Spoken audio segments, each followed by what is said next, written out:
Bom dia, meu nome é Thalia e sob a orientação da doutora Thalita Lourenço e da professora doutora Ana Paula Colombo, eu vou apresentar o trabalho intitulado Prevalência do Filo TM7 em pacientes com diferentes condições periodontais. Bom,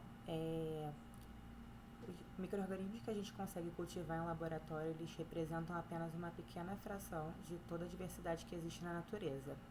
E as dificuldades no cultivo desses micro-organismos, ela traz alguns impactos, como por exemplo o colapso, da descoberta dos antibióticos.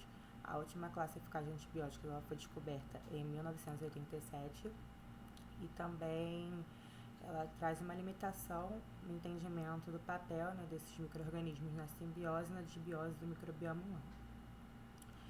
O uso de técnicas moleculares como sequenciamento e, mais recentemente, de análises metagenômicas tem possibilitado a identificação de novos filos não cultiváveis, que, de acordo com Eric G. Stewart, são micro-organismos cujas técnicas de cultivo atuais não são capazes de cultivar.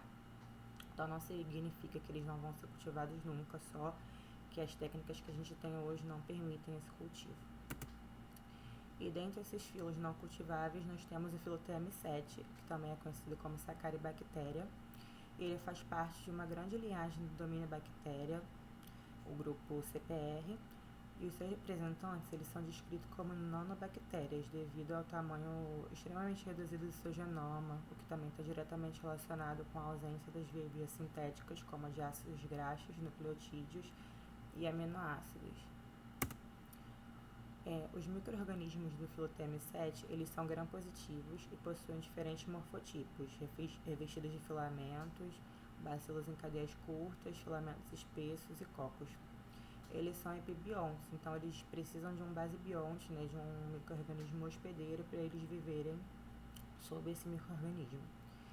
E após a descrição desse filo, a primeira descrição desse filo, ele passou a ser identificado em diversos ambientes, então ele é definido também como um filo cosmopolita. Ele pode ser identificado em amostras do solo, de água do mar, de tripas de cupim, de fontes termais e também no ser humano, na pele, no trato genital e no trato gastrointestinal e também na cavidade oral, onde há relatos de pelo menos 6 grupos taxonômicos de diferentes cepas que estão distribuídos em diferentes proporções nos diversos sítios da cavidade oral, no palato duro, na mucosa, na língua. Alguns estudos por meio do sequenciamento do gene RN ribossomal 16S, eles indicam que o TM7 ele tem sido prevalente na microbiota oral, onde geralmente ele está presente como cerca de 1% de toda a população microbiana, mas ocorre um aumento dessa abundância em pacientes com infecções de mucosa e também já foram encontradas abundâncias maiores ainda em pacientes que têm gravidade de gengivite da doença periodontal.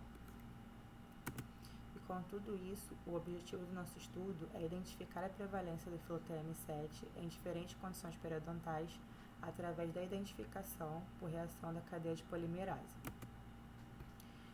Esse estudo ele faz parte de um projeto aprovado pelo Comitê de Ética em Pesquisa do HUCCF, do FRJ. Nós avaliamos 192 amostras de biofilme subgengival coletadas de pacientes com diferentes condições periodontais e examinados na Clínica de Periodontia da Faculdade de Odontologia da UFRJ. E para identificar a presença do TM7 nessas amostras, nós fizemos o uso da tecnologia do PCR, utilizamos os primers 580 forward e 1177 reverse, e os amplicons positivos eles foram detectados por meio da eletroforese em gel de agarose a 1%. Como resultados, nós temos que a frequência de detecção de TM7 ela varia nas diferentes condições periodontais. Esse gráfico ele foi construído a partir do teste Mann-Whitney, e aqui a gente vê que na saúde na gengivite, o número de amostras negativas para TM7 supera o número de amostras positivas. E já nas periodontites, esses números eles se invertem. A frequência de TM7, de detecção de TM7 ela é maior, com mais amostras positivas do que amostras negativas, e isso é observado principalmente na periodontite agressiva. Essa foi a primeira fase, né, do nosso estudo, que consistia em identificar a prevalência do TM7 em diferentes condições periodontais. E os planos futuros são identificar quais cepas estão relacionadas a cada condição, né? Saúde, gengivite, periodontite agressiva, periodontite crônica. E como esse filo ele não é cultivável, para a gente identificar quais cepas estão relacionadas com cada condição, a gente vai fazer o sequenciamento, né, desses amplicões. E a gente ainda não sabe se o TM7 ele é favorecido pelas condições periodontais da doença ou se ele tem participação na patogênese, porque como ele é um micro-organismo que ele é epibionte, a gente pode levantar a suspeita, a argumentação de que talvez ele tenha uma preferência por algum patógeno que esteja presente, né, nas condições de periodontite.